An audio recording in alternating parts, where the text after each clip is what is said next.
Hey guys, it's Meg. Welcome back to my channel. Today what I want to share with you is a really easy, fun go-to hairstyle. I don't think I've shared with you guys how I've done this, but I've worn it in a few videos in the past, and my hair is looking kind of like limp. I'm just kind of over it.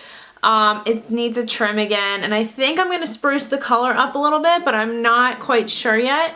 I almost wanted to go dark, but now I feel like I want to go blonder, so I don't know. I'm kind of on the fence, so I want to think it through before I do anything I'm going to regret. But I want to share with you guys how to do this really easy tutorial. So I'm going to show you guys what you're going to need for this tutorial. Pretty basic products that I'm sure you guys all have at home. I have talked about this teasing brush in every single hair tutorial I've ever done.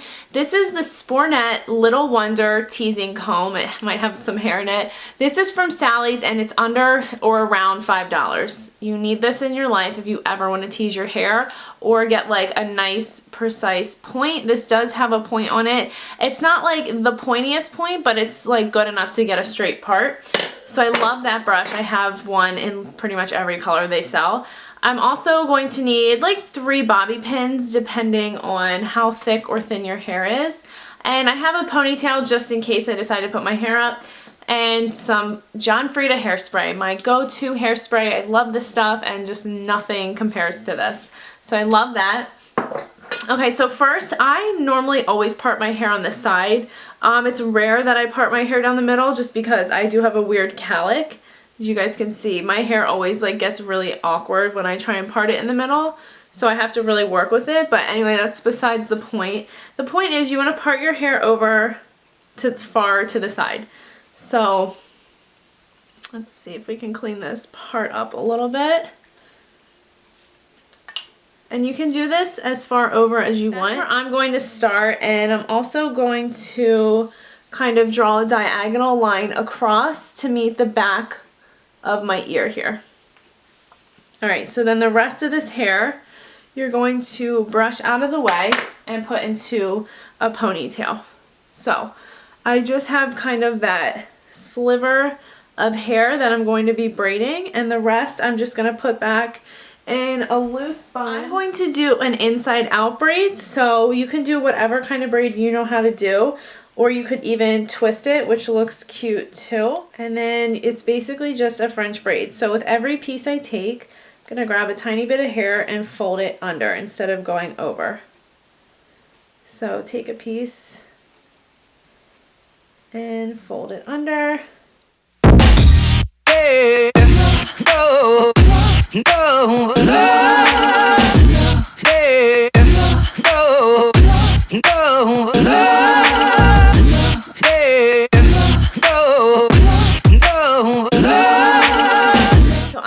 Mine all the way down to my ear because I want to create kind of a headband effect with my actual hair. So I'm going to braid it all the way down for right now, and it does look pretty tight. I'm going to loosen that up in a minute because I don't want it to look super tight to my head. Okay, so now you can either use a clear elastic, you know, those little tiny plastic ones if you want, and just secure it at the bottom. Or you can just take a bobby pin and it'll hold it. It's just a little bit of hair. Okay, so I'm just going to leave that bobby pin in. Now what I'm going to do is go in with my fingers first, and I'm going to loosen up the braid. So you're just going to want to pull it apart. And then you get like this really pretty ribbon looking band. And why I like using the bobby pin is because you can move it. So you can move the bobby pin down and then you can get as loose of a braid as you want. You can also go in with the comb and just kind of pull it up like that, and that will also loosen up the braid.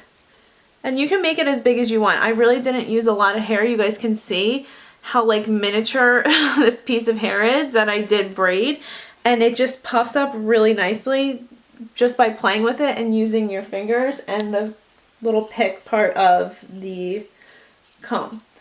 Okay, so then when you have it where you want it, I'm going to leave the bobby pin in, take the hairband out, and then let your hair back down. Okay, so now you can see you've kind of created a cute little headband effect. So now with this particular hairstyle, I do like to tease my hair just because I like that look with it. Now from here, what you're going to do is just take the back of your hair and comb down. I like to do 2 to 3 combs down. And then I'm just going to flip it back up.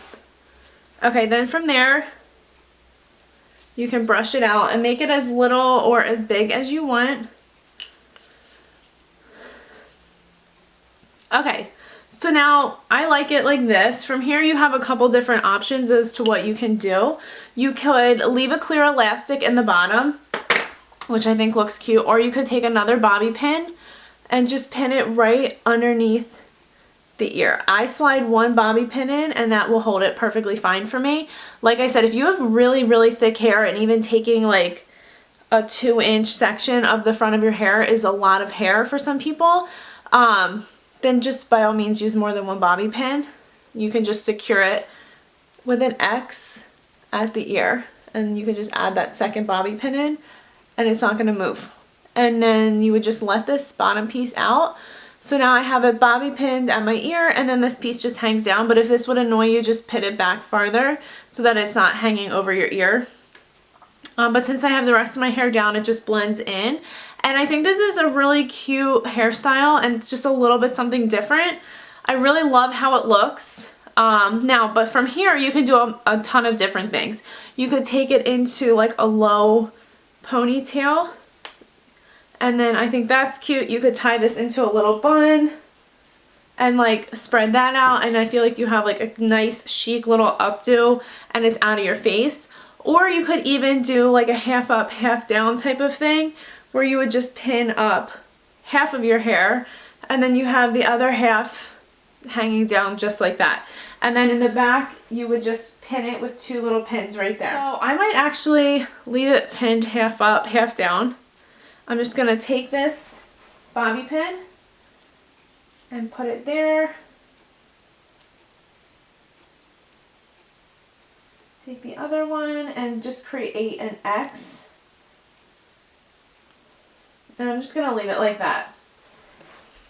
And there you have it. That's just a really fun, cute little braided half up, half down look. I think this is definitely something you could do on yourself, on your kids. If I were to do my daughter's hair like this, which I do all the time, I braid it across and either just use a little elastic and then put her hair in a ponytail with like a big regular ponytail, or half up, half down. So I think that's a really fun way to kind of do a braided headband, and you have a bunch of different options.